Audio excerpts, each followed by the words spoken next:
Jay-Z scared of 50 Cent? Oh, you have no idea what's really going on behind the scenes, because 50's finally spilling it all. And trust me, it's explosive. We're talking about cheating scandals, shady business moves, grooming young artists, and even a so-called contract marriage with Beyonce. Jay-Z has been manipulating the industry from the shadows, warning people to stay away from 50 Cent. But now, 50's naming names and pulling no punches. You know, I remember one time walking in the studio, bleak beans, everybody was in there, and I was like, man, I'm telling you, man, y'all got a chance right now, just flood it, put out a lot of music, because 50 Cent is coming. And, you know, 4 months later, in the club hit, and it was over. And it was just like, okay, now everybody got to sit on the sidelines and wait this tidal wave out. It's a huge difference in energy internationally in 50 Cent and Jay-Z. In fact, his largest selling record sold 430-something thousand copies. My largest selling records sold 5 million. Now, let them be fooled in America and think there's a competition there, because America can be purchased. You can buy it with marketing dollars. You see what I'm saying? But the rest of the world, there's not enough marketing dollars to go around. That's why I made a statement about Taylor Swift. I wish you would come take one of my awards so I could black his eye in front of everybody. And Jay disagreed. I want everyone to be clear. No one's scared of 50 Cent. Does that bother you? Does it bother you? No, it doesn't bother me. It's just his choice. Why would you have to make that clear when no one's ever asked me if I'm afraid of Jay-Z? The public is responding to his punk presentation. It's not 50 Cent. I don't have a problem with him. Kanye would not take a trophy from me. Neither Jay-Z. Right. Neither one of them. What would you have? Let's rewind this drama back to the 90s. That's when 50 first came at Jay on his track How to Rob, calling Jay-Z a poser. Yep, even back then, 50 could smell the fake on Jay-Z. All that big talk? Just bark. Jay-Z wasn't about that real action. He was too busy blackballing artists and playing puppet master with his connections. And when Jay had beef with Nas later on, oh, you better believe he tried to sabotage Nas's album sales. Jay pulled the same tricks on 50, trying to flood the charts before 50's album dropped. It's always been the same game, and let's not pretend Jay-Z and Diddy were ever about uplifting black artists. That's the line they sold us. But behind the scenes, they were cutting down their own. Beanie Siegel? Jay tried to destroy him too, dropping albums right around the same time just to overshadow him. Petty power moves. You couldn't be bigger than Jay-Z. You couldn't sell more records than Jay-Z.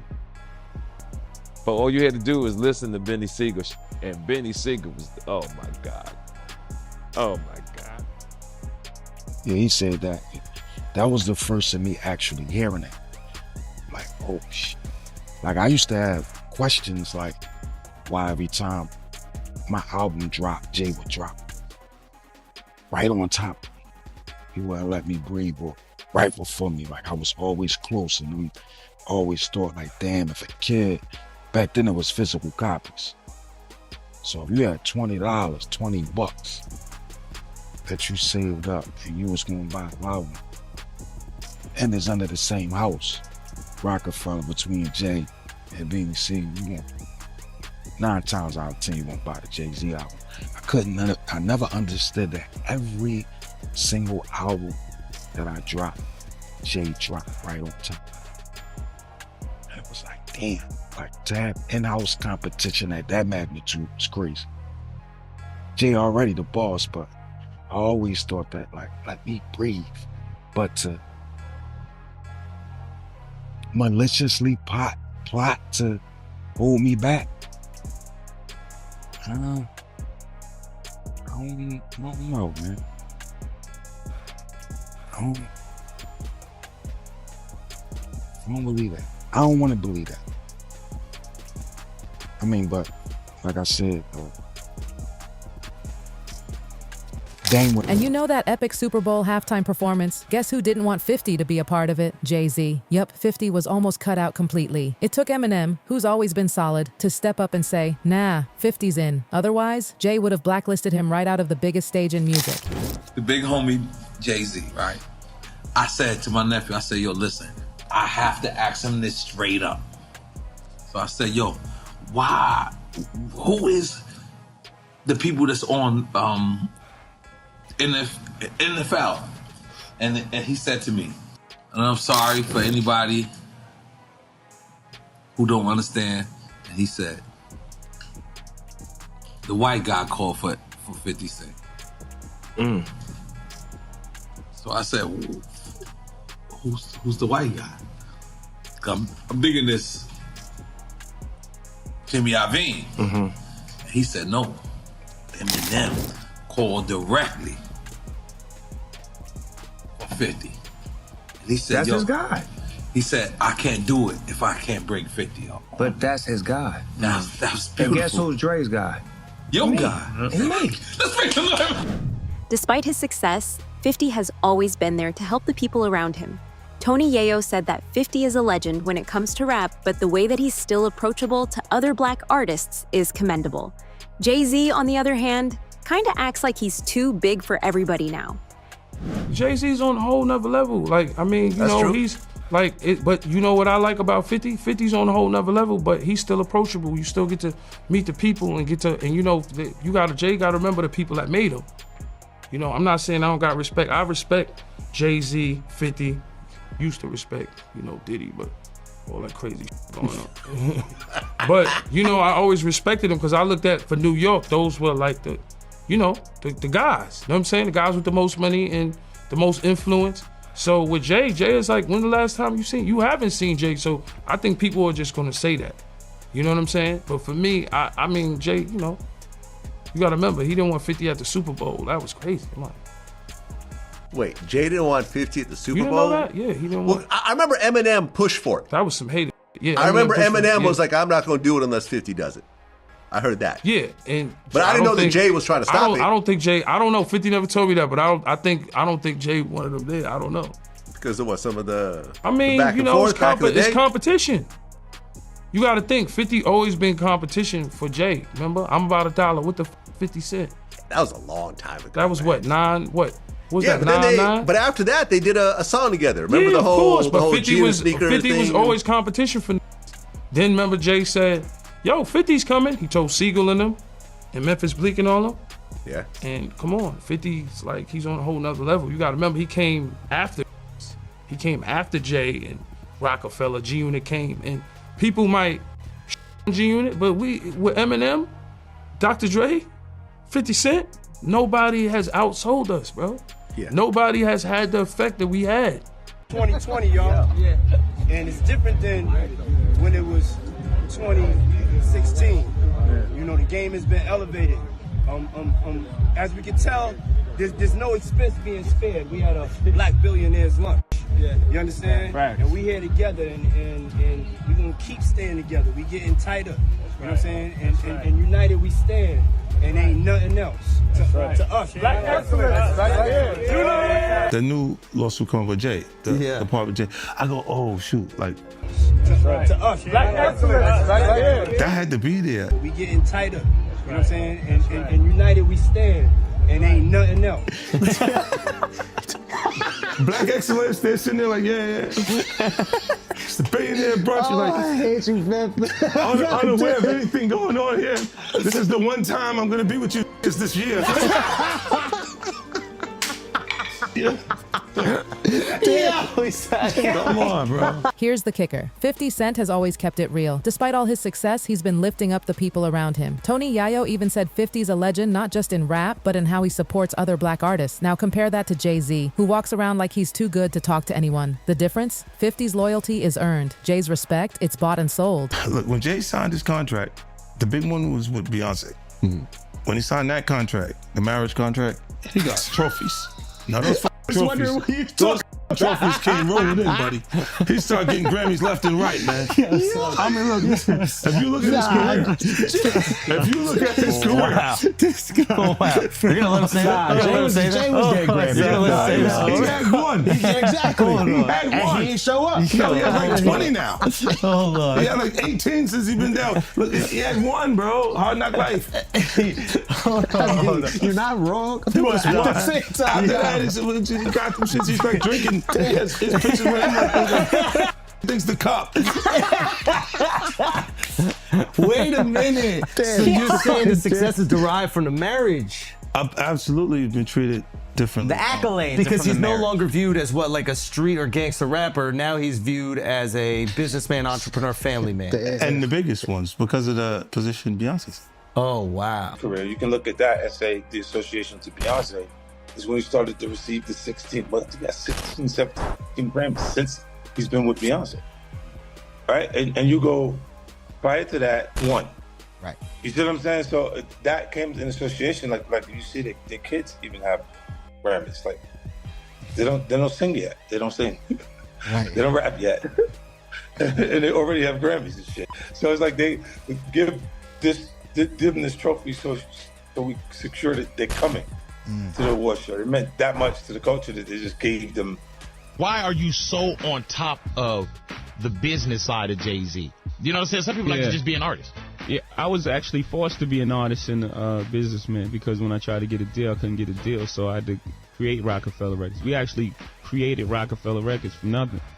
And, so I was forced to know both. Jay-Z's whole life, it's one big business deal. And according to 50, even his marriage to Beyonce was nothing more than a contract, a calculated move. Since getting married, Jay's been stacking Grammys like trophies, image polished, untouchable. But 50, he's calling it what it is, fake, cold, strategic. About Rihanna, the diva Rihanna. She's from Barbados? Yeah, okay. she's Bayesian. Okay, she's Bayesian.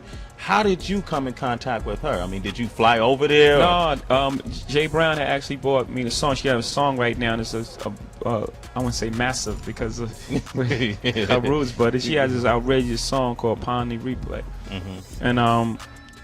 And he played that song for me, and I was scared. I was like, that song is too big for her. You know what I'm saying? Like, a new artist, when a song is that big, it's it's hard to come back from. And I don't sign songs, I sign artists. Okay. You know what I'm saying? Why don't you break down the difference between that? Because the viewing public might not understand that. Some people chase the hot song for a minute, and then they sign based on the song. I want to sign it based on an artist, based on or based on the swagger, based on the level of talent, based on the writing. So I was a little reluctant when I first heard the song, and then he kept going. Jay Brown, he kept being persistent. I was like, what, bring her by. And when she walked into our office, I was like, she just had, it was just something about her. It was just, she had this, it was just something about her. And then she performed the song, and I was like, okay. Then we sat down and we talked.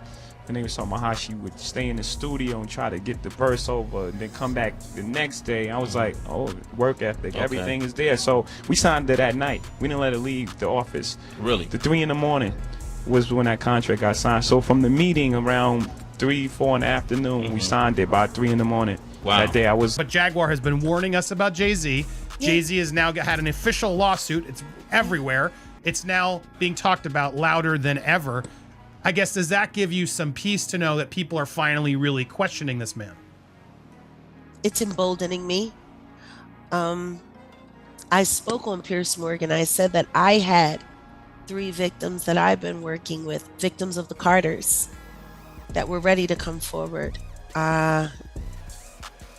This might help them feel a little more confident now. So this is great because he's been evading, but the thing is, everyone in the backdrop knew that he was the celebrity John Doe. Everybody knew that. They knew it when I did Piers Morgan. Is Beyonce celebrity B?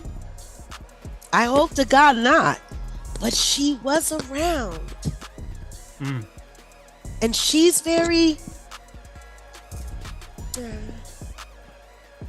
she's got enough on her plate. After everything that happened with the election and everything that's happening right now, I'm not going to dump on that woman. She got better fish to fry. Well, what I will say is that her husband, she knows exactly who he is. Yeah. She knows. She knows. Anna was trafficked to Def Jam. She was an innocent baby when she came over here. And look at her now. 14 going on 15 years old. Flown over without parental supervision in a private plane by a man who was supposed to be a producer who auditioned her at 3 a.m. in the morning in a hotel room. Auditioning at 3 a.m. in the morning, a 14-year-old girl. She was flown to another country. She was taken to Def Jam headquarters. She was left in a conference room alone with Sean Carter for nearly 6 hours alone with no parental supervision. Her father collected a $500,000 check. She has the fastest inked deal in Def Jam. And that's why Jay-Z keeps cheating. Yeah, 50 said it. The marriage isn't real, so Jay does what he wants. Allegedly, he even cheated with Rihanna. And hold up, Rihanna was just 16 when Jay-Z signed her. She was flown to the US alone and reportedly had to perform alone in Jay's hotel room. Oh, and he signed her at 3 a.m. You do the math. The top rap star is busted. Jay-Z turned himself in tonight, and the cops started working on his rap sheet, accusing him of a stabbing at a trendy party. Kimberly Richardson is at Midtown South right now. Kimberly. Well, Rosanna, just a few hours ago, police here at Midtown South arrested Sean Carter, better known as Jay-Z. The rap star voluntarily turned himself in here at the precinct earlier this evening. Now, Carter is being held here in connection with that stabbing fight that erupted at the Kit Kat Club last night. But just a few moments ago, Carter's attorney had this to say.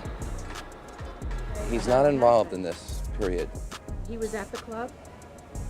That's my only comment. He wasn't involved in this. So it was someone else that did the stabbing and the hitting? I didn't say that. I said he was not involved in it. Now, Slovis goes on to say that at no time was Jay-Z hiding from the police, that they were in touch with cops all day and that they're trying to resolve this as gentlemen. But as Mike Sheehan shows us, others say they've seen the dark side of Jay-Z. I have my faults. You know I'm not a perfect. Let's not act like that's the end of Jay's dirt. Go back to December 1999. Remember the stabbing incident at the Kit Kat Club in NYC? That wasn't just a tabloid headline. Jay-Z was accused of stabbing music executive Lance Rivera. You think that just disappeared? Money and silence made it go away. And then there's the cheating receipts. Jay-Z admitted in 2007 and again in 2014 that he was cheating on Beyonce. Remember that infamous elevator video after the Met Gala? Solange straight up attacked Jay while Beyonce stood there, stone cold. Didn't say a word. Why? Because she was done. She knew the truth. People in the industry have whispered for years about Jay's marriage. He was messing around with Rihanna, Rita Ora, Rachel Roy, all while being married to Bey. And Beyonce? She didn't leave because she knew what the marriage was. A business deal. Nothing more. Is it difficult to say, I'm going to talk about the problems in our marriage. I'm going to talk about how we almost lost things. And for her to say, I'm going to talk about my pain and anger at you. What were those conversations like? Again, it didn't happen in that way. It happened, we were using our art almost like a therapy session, and we started making music together. Mm-hmm. And then the music she was making at that time was further along. So her album came out as opposed to the joint album that we were working on. Mm-hmm. We still have a lot of that music. And this is what it became. There was never a point where it was like, I'm making this album. I was there. Right. I was right there the entire time. And what was her reaction to your work, and what was your reaction to hers? They must have caused I think they were pain both for each of you, right? Of course. And it's both very, very uncomfortable, but sitting in that, the best place in the, a hurricane is like in the middle of it. Yeah. We were sitting in the eye of that hurricane. Maybe not use hurricane because so many people are being affected right now, but the best place is right in the middle of the pain. Right. And that's where we were sitting, and it was uncomfortable. And we had a lot of conversations, and really proud of the music she made, and she was really proud of the art I released. And, at the end of the day, we really have a healthy respect for one another's craft. I think she's amazing. Right. Most people walk away and like divorce rate is like 50% or something because most people can't see themselves. The hardest thing is seeing pain on someone's face that you caused and then have to deal with yourself. Yeah. So most people don't want to do that. Yeah. You don't want to look inside yourself. And so you walk away. It's my soulmate, it's the person I love, and you can be in love with someone. You can love someone and and if you haven't experienced love and you don't understand it and you don't have the tools to move forward, then you're gonna have complications, period. And if you can either address it or you can pretend until it blows up at some point. And, for us, we chose to fight for our love, for our family, to give our kids a different outcome. You see, to break that cycle. For Black men and women, to see a different outcome. Like you were saying, it's not this celebrity couple. We were never a celebrity couple. We were a couple who just had. But wait, it gets crazier. Just months ago, rumors started swirling that Jay-Z was involved with Diddy. Yeah, that Diddy. And if you know anything about Diddy's past, then you know money makes all the mess go away. No matter what it is, most people stay silent, but not 50. He's fearless. On the Flagrant podcast, he flat out said Jay-Z was drugging women. Yup, that's what he said. And the reason no one else talks about it? Because they were all involved. Jay-Z, Diddy, the whole crew. They've got secrets, and 50 is done staying quiet. Then he went on Big Boy TV and said something wild. Big homie wanna look like a gay painter. He was clowning Jay-Z's style, the Basquiat look. But really, he was throwing serious shade. Most people wouldn't dare, but 50? He doesn't care. If something's fake, he'll call it out. Loud. And guess who's been saying all of this long before anyone else? Jaguar Wright. She's worked with Jay-Z. She knows what he's about. She's been saying for years that Jay-Z is dangerous, not just fake. And the only reason he keeps winning? The industry protects him. He's too powerful. No one dares go against him. And Diddy? Jay-Z? According to 50, they're two peas in a pod. Same shady empire. Only difference is, Jay's slicker. He stays in the shadows while Diddy stays flashy. But the tactics, the control, the manipulation, all the same. 50 doesn't care if you're a billionaire, if you're married to Beyonce, or if you're running the boardroom. He's not scared. Someone had to speak up. While the rest of the industry's keeping their mouths shut, 50's out here pulling the curtain all the way back. And what's behind it? Not the polished icon, not the legend they want you to see. It's a puppet master, pulling strings, hiding secrets. Until now. So the question is, what else does 50 know that no one else will dare to say out loud?